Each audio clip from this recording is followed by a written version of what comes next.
Hey everybody, how you doing? I don't know, how you doing? Stinking rotten animal. Big old rotten animal over here. Give me a shitbag, dirty face.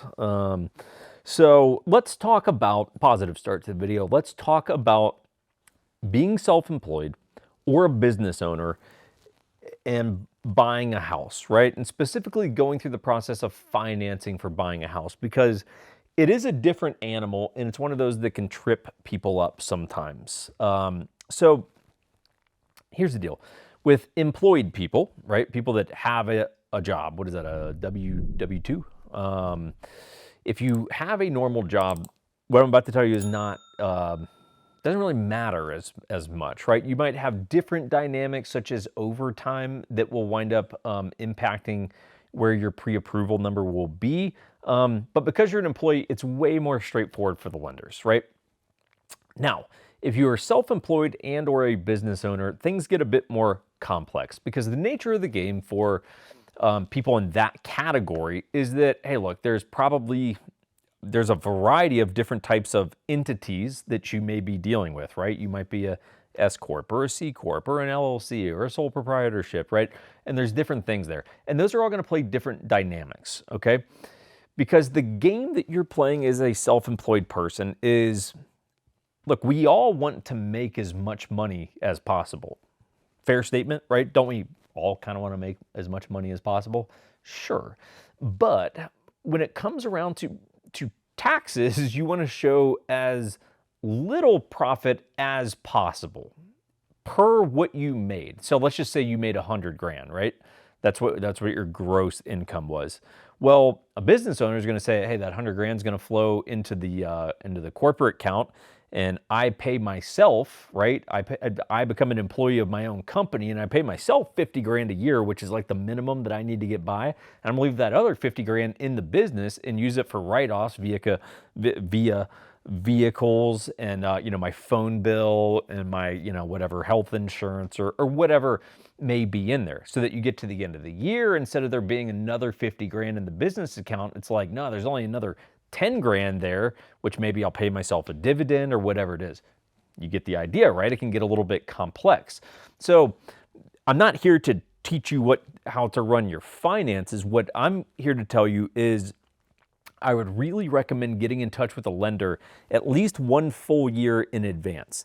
And when I say 1 full year, I primarily mean 1 full tax year cycle, right? So if you go, hey, I want to buy a house in spring of 2024, right? So that would be what, a year and 5-6 months out.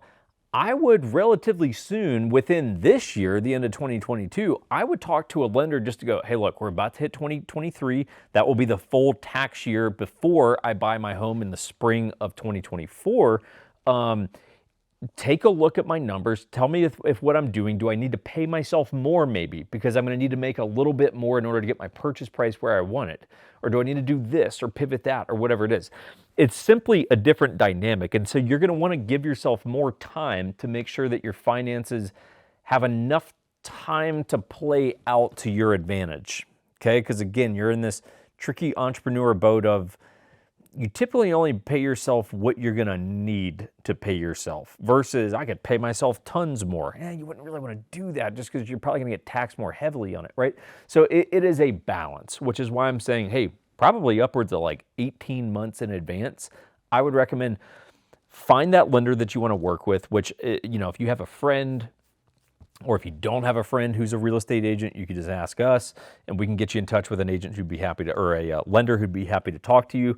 You want to talk to that lender to go, look, here's my scenario. Here's roughly how much I would like to spend on a house. Please tell me anything I need to know right now in order to make sure I'm good 18 months from now. And that's how it works, right?